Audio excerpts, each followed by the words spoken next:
One More Last Time might be the most difficult book I've had to review so far. Why? Because it's the most generic lit RPG novel I've read. Yes, I'm still fairly new to the genre, but One More Last Time is what I thought lit RPG would be before I fully knew what it was. You know, basically World of Warcraft on paper. But because I started with Dungeon Crawler Carl, my expectations were shattered or downright exploded, like anyone unlucky enough to be on the receiving end of one of Carl's boom boom devices. My point is, Good Guys Book 1 is so generic, it's not outwardly good or bad, it just is. Well, that's that. Reviews over in record time. No fluff indeed. All right, I do have some positive and some frustratingly negative things to say about One More Last Time, the vanilla ice cream of lit RPG. Vanilla ice cream, not vanilla ice. Ah, same thing. No fluff writing advice. Cut the fluff. I did seriously consider making this a 30-second review, but to be fair, One More Last Time deserves more than that, a minute at least. So we'll see how we go.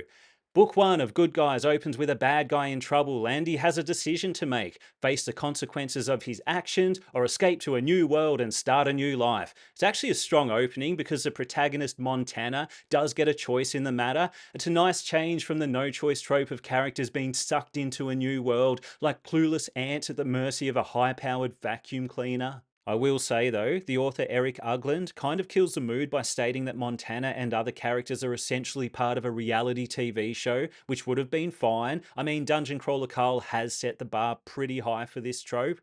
But it doesn't even seem to be a factor. It's just mentioned and forgotten. I mean, literally forgotten in the context of the story, but also forgotten in the storytelling. Is it even a factor? Does it even matter? I'm sure it comes up later in the series, but the concept is acknowledged at the start and then just tossed aside at the first opportunity, like a child's shitty drawing. Even though Montana somewhat knows what he's getting himself into, there are still a lot of unanswered questions and enough intrigue to keep the story interesting. Throughout the narrative, we get all the standard lit RPG tropes: a tedious tutorial or learning stage, levels, skills, stats, mercilessly rammed down our throats at every opportunity, you know, all the standard stuff. Our protagonist starts his new life with a stroke of incredible luck, another standard trope.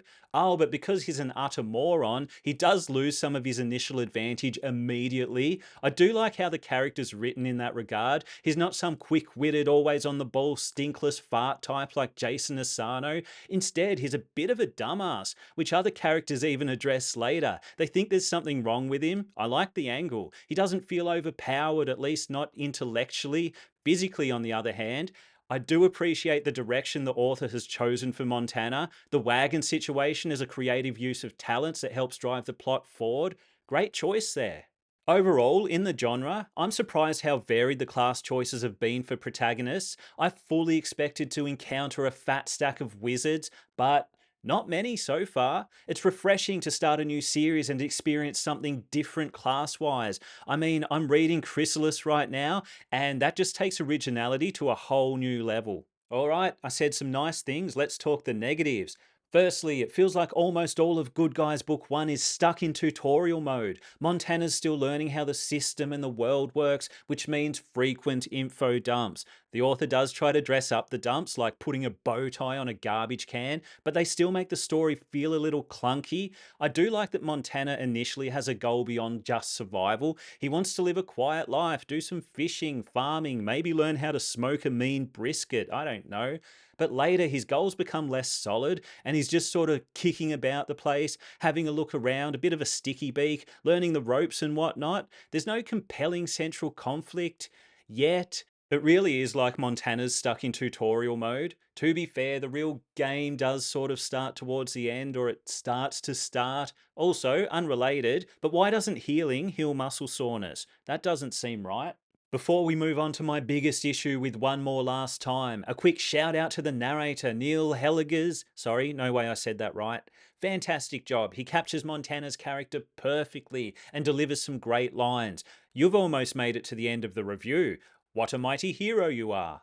Okay, so my biggest issue with One More Last Time is The character development. I see so much wasted potential. We're told Montana's a bad guy, or was in his old life, but now he has a second chance. It's basically the theme of the book. Second chances, and would you really do things differently or fall into old habits? While Montana does fall into some old habits, he also assumes a hero role immediately. Great. The problem is, we don't see the contrast. We're just told he was up to no good before the story started. But we don't actually see him being a bad guy. We're told, not shown. So the sudden switch to hero falls flat. It feels meaningless. Flashbacks could have solved this problem, flashing back to his old life to show what he was like as his character develops in the new world. It's a short book, almost as short as this review, so there's plenty of room for more words, especially for something as important as showcasing character development. And finally, the ending. It's a little abrupt, isn't it? I know it's probably the online publishing style, but it feels like it's meant to be an OMG moment, but it's more like, huh? Then it just ends. If you enjoyed this video, hit subscribe. If you didn't enjoy this video, hit subscribe anyway, and hate watch my content. That's always fun.